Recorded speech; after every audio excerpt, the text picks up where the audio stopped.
Okay, we'll go ahead and get started, everyone. And welcome back to Frisco for the 2024 FCS Football Championship.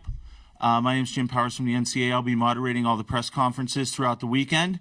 And we're going to kick things off with South Dakota State University and their head coach, Jimmy Rogers. We'll let him have an opening statement, and then we will ask for questions from the media in the room, and then for those that are going to be joining in on Zoom, we'll get to your questions here in a few moments. We will be passing a mic around, so if you would like to ask a question, please just raise your hand and we'll call on you. And when we give you the microphone, please say your name and your affiliation. Coach, welcome back to Frisco. Congratulations on a great year. Opening comments, please. Yeah, I appreciate you having us. This is an unbelievable venue to do this at. This is our third time in 4 years being here, and I would say this is really well ran, and it's really done first class in all areas. So we're blessed to be here. Congratulations to Montana for being here as well. 14-0 this season. We played really well up to this point in all phases, and we're really excited for this moment. Our guys are locked in. We've had several weeks of prep for this, whether it be working on ourselves and then starting in our prep on Montana. But our guys have been dialed in. This is a very mature football team that we have, and blessed to be the head coach at South Dakota State and be able to coach the guys that we have on this football team, because there's a lot of talent, but they work extremely hard. So really excited for this moment. Thank you, Coach. We'll open it up for questions. We'll start right up here in the front. Seat number 2. Jimmy, last year the team showed up with that chip on its shoulder because so many of the guys were on the team in 2021 that had lost at the end of the game. What's the mindset of this year's group as defending champs? Yeah, I don't think that we've lost that chip at all. This team is just hungry to deliver their best and take everything very personal. We beat narratives all season long, and whether they listen to them or not, I know they read it, and we've done our job up to this point. So I think this team is a little bit different. If you're asking for what gets them going, they're winners, and that's enough. Other question, the truck that brought all your stuff down, we interviewed them during the newscast last night. That's pretty cool. I was that the first time you had a chance to see it, and what was your? Yeah, I saw it a couple of days prior to that, but yeah, trucking did a really cool job of just putting that together. It's awesome. I think it's to be able to see that on the interstate driving. I think it's pretty sweet. So small victories, but it's pretty awesome. Next question. We'll go right over there. Once again, say your name and your affiliation for us, please. Grant Sweeter, Kelland News. Jimmy, this senior group's kind of had it unique. 3 national championship appearances now, had to go through COVID. Obviously, one of the most winning group. What's so special about this group of seniors? I would say how they work and their connection to the team. And a lot of these guys, they weren't highly recruited. They weren't. They were developed here. A lot of this group, especially the 6 years, several of them were walk-ons. 6 out of the 10 6-year guys were walk-ons. And it's really a credit to them and them buying into the system and them buying into the culture of South Dakota State and then pushing it farther than it's ever been. I'm blessed just because to be around a driven individual day in and day out and do it as consistent as they've done it, it's pretty special. And there's a lot of them on this football team, and they really push the culture piece through to the younger guys on the team, and they've been huge in my first year, honestly, because they've been great just as far as delivering the message to the rest of the team as well. Just to piggyback off that, Jaden and Jackson, 2 specific ones from Madison, right around the corner. What have they brought, in their multiple years success at the receiver position? Yeah, I think they're really special. They're very similar, but they're slightly different in their skill set of how we utilize them. But really dynamic playmakers for us. I think if we can get the ball to them in space, they're hard to take down. They're over 6'2", and they're 210 pounds. They're more built like a college linebacker than probably a wide receiver.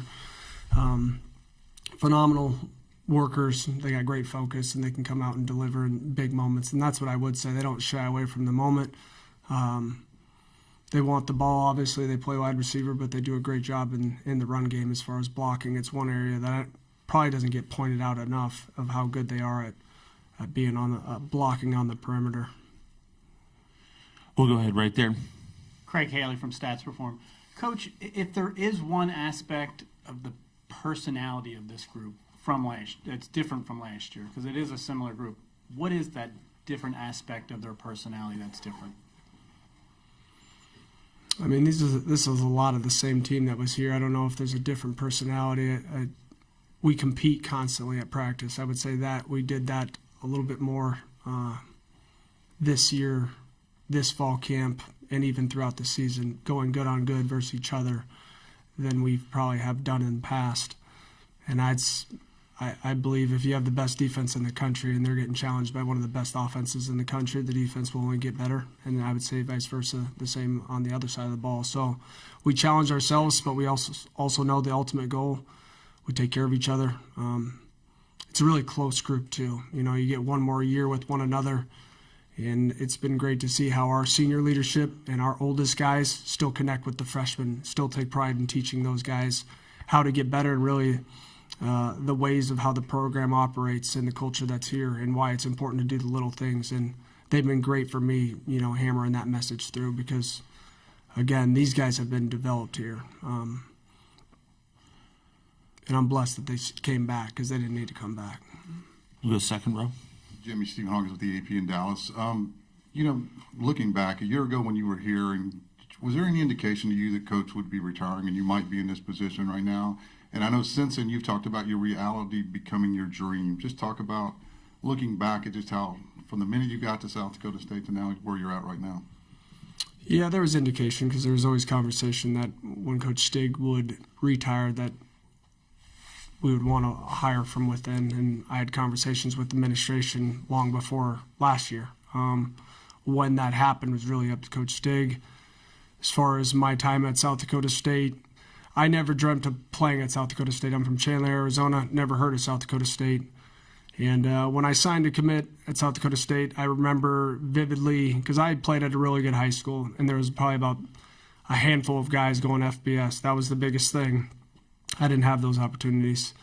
And South Dakota State gave me an opportunity, and I bought into the opportunity. I came here, and my reality becoming a dream means I wanted to do it at the highest level, and we've taken South Dakota State to the highest level. And to be the head coach of it, I've never envisioned that. You know, 18 years ago, I can't say that. But I did envision winning national championships here. I came from a program in high school where we never lost.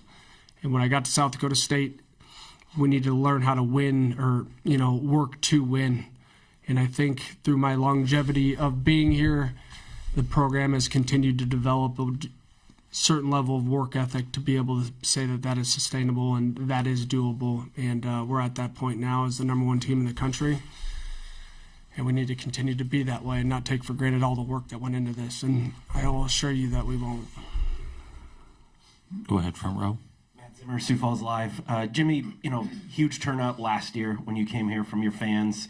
I know you got a big send-off on the way out of town yesterday. There's expecting to be a huge turnout again, the tailgate, all that stuff. I know you got a football game to focus on, but just what's it been like for you guys to observe the way Jack's fans have got on board with these trips to Frisco and the support you guys have had over the last couple seasons? Yeah, the fans have grown significantly over the years of having success and winning, and I think the fans have been phenomenal this season. To have as many sellouts as we have was just awesome to see, and the kids are really deserving of it, and I'm just glad that people are starting to take notice and continuing to support us and continue to make these trips because this is a special moment for the players, and to have all of their family and friends and fans here, I think it's really cool for them, and it's really appreciated. Real quick before we take our next question, if you are watching on Zoom, if you'd like to ask a question, please raise your hand and we'll come to you here in a few minutes. Go ahead, please. I forgot the first time. Mark Ovenden from Dakota News Now. 8 years ago, I was down here with the Augustana basketball team in Frisco playing for the national championship. They won, but they were the number one team. People expected them to win. And I just remember the reaction of Tom Billiter when the game got over and they had won was more of relief than the kind of joy I would have thought. how much fun has this season's been for you guys as defending champions and with so many guys back, the expectations of being number one? Oh, it's been a blast. I mean, I get most joy going to practice and working with the players than I do, what maybe most people would. But yeah, this has been a blast. Expectations, this is what I expected. So to say that I'm nervous about the moment, I'm not nervous about the moment. I came to South Dakota State expecting to win national championships, and we got to that point. We got over the hump last year. But this is what I expected as a player. This is what I expected as a position coach. This is what I expected as a coordinator, and I'm just happen to be the head coach now. And I'm not overly worried about the outside world and the noise, because that's going to come regardless if we win by a lot, win by a little, or or don't win. So I can't get caught up in that, nor do our players. We're going to give it our best and show respect to our opponent and give it a full 60 minutes Sunday night or Sunday afternoon. Go ahead right here. Darren Wallace, Mako Sports. Coach, you talked a little bit about the reality of becoming the head coach here, but, just comparing the process to a year ago, being the DC for a championship team to now being the head coach for a team competing for a championship, how much of the process changes for you? What are the adjustments that maybe you have to make personally to, be in a different role than you were when you were in this exact same position a year ago? Yeah, it's quite a bit different.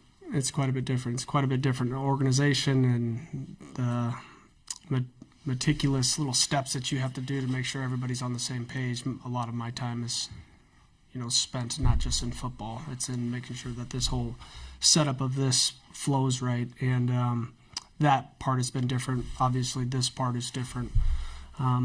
As far as my connection with the players and what we do, that's not different. So there's been adapting along the way. I feel somewhat comfortable in this, doing this type of thing now, but that would be the biggest change for sure.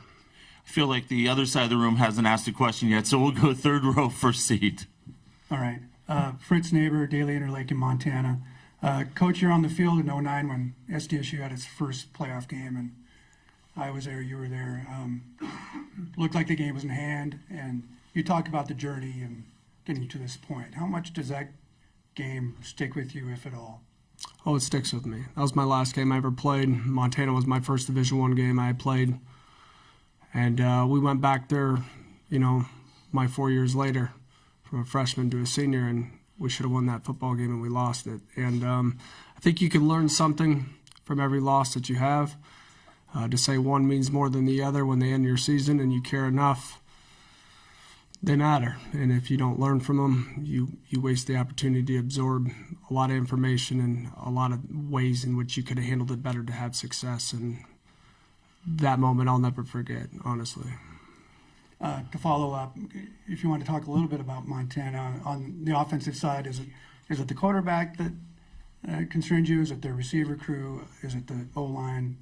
What you can speak generally, specifically. Yeah, I think they do a really good job skill set wise. They got great skill on the perimeter, and they got a couple really good, talented running backs. They play with a little bit wider splits than what we're used to seeing. We've seen it a little bit throughout the season, but and I think everything starts with the quarterback. The guy that touches the ball is dynamic. He can extend plays and kill you with his arm. So we got to do a good job of trying to manage that as much as possible. The wide receivers are an elite talent, and the running backs can make you pay with their speed and physicality. Overall, I think they're a really, really well-coached football team. I think they play extremely hard, and that shows up on film. And I know that it's going to need our best here Sunday. We'll go right here, second row. Jonathan Fernandez, Argus leader. Adam Bach started the season with an injury. He came back for the first conference game, and then he missed the next couple, and then came back and he's played the rest of the way.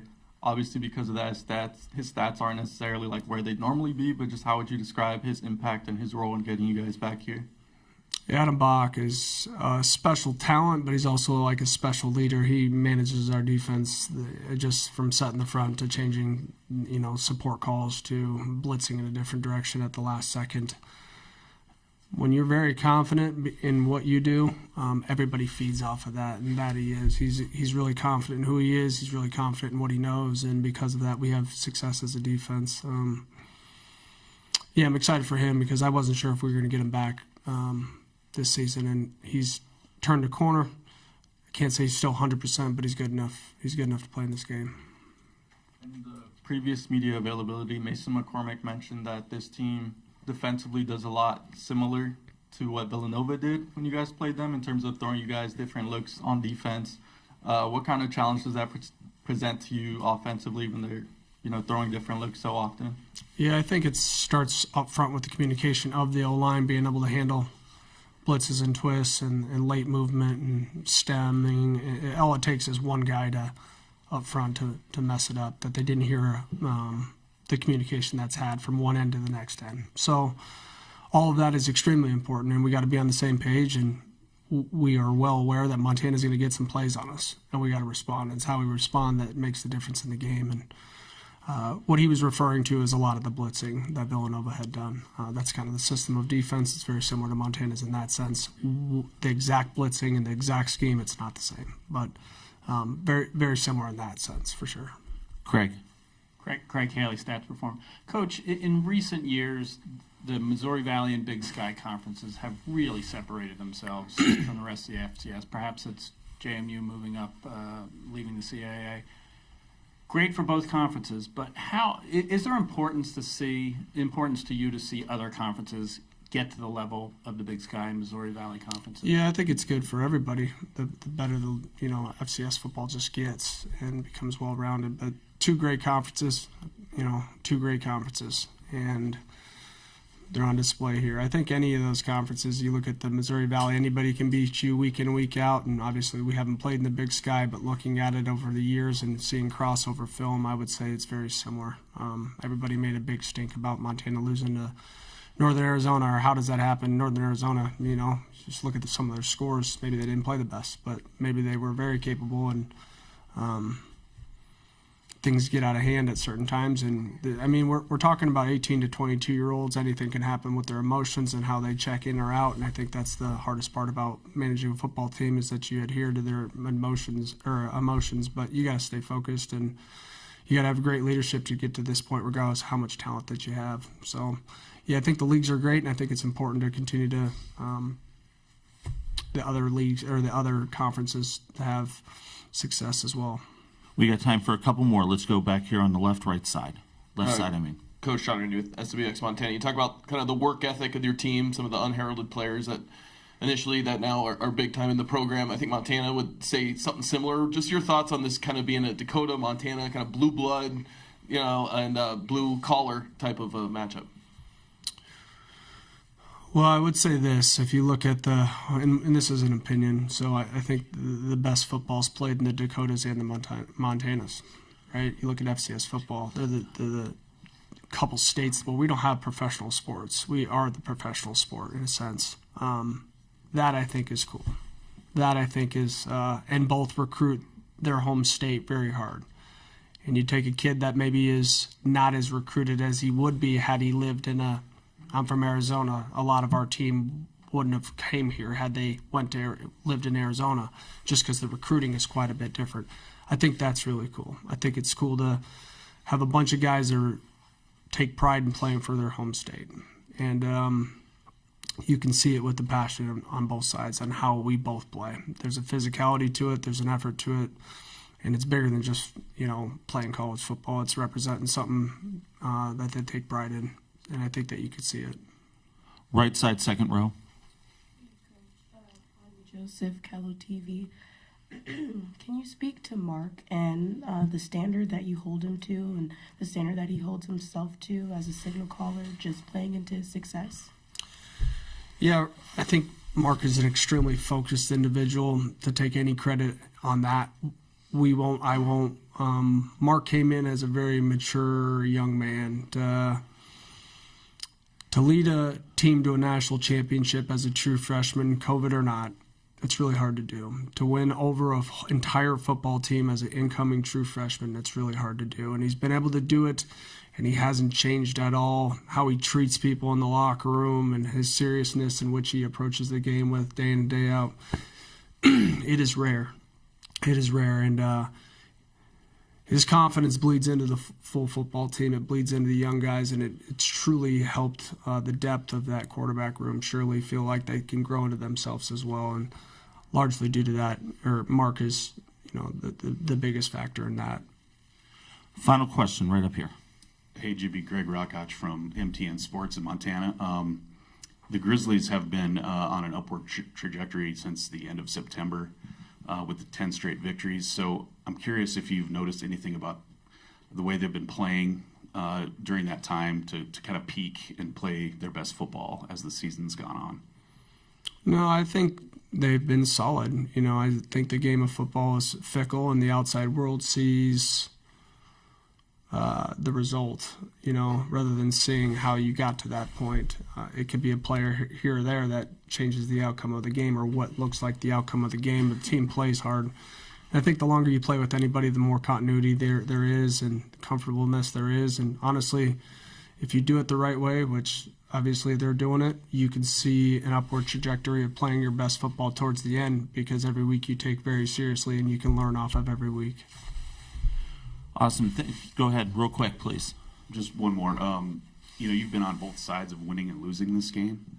I'm wondering if you can compare the two feelings, just the thrill of winning it and what the other side is like. Yeah, I probably remember the loss just as good as I remember the win. Yeah, those are hard. And you do everything you can not to feel that way. It's not so much winning, it's not letting people down, So that COVID season, we graduated Preston Tetzloff. I coached Preston, and he was a non-scholarship player, and he was the only guy graduating that semester. That was hard for me. A lot of the guys had an opportunity to come back. He didn't, just because he was going into law school, and we wanted to end on the right note for him. And I felt that way when we lost to Montana in 16 with TJ Lawley, and that being his last game. And a lot of the players that I've had the opportunity to coach, that's what maybe fuels me more than the hype of a championship. It's making sure everybody gets the most out of their God-given ability to be at their best and end on the right note. And this senior group means the world to me. The world. And we've done everything up to this point right, and we have one more game to do it. And we've been really focused on trying to make that happen. We're going to give it our best, and however it shakes, it shakes. Great. Thank you so much, Coach. Real quick, some housekeeping for the media. Availability for the players is going to start once we get upstairs. Thank you, Coach.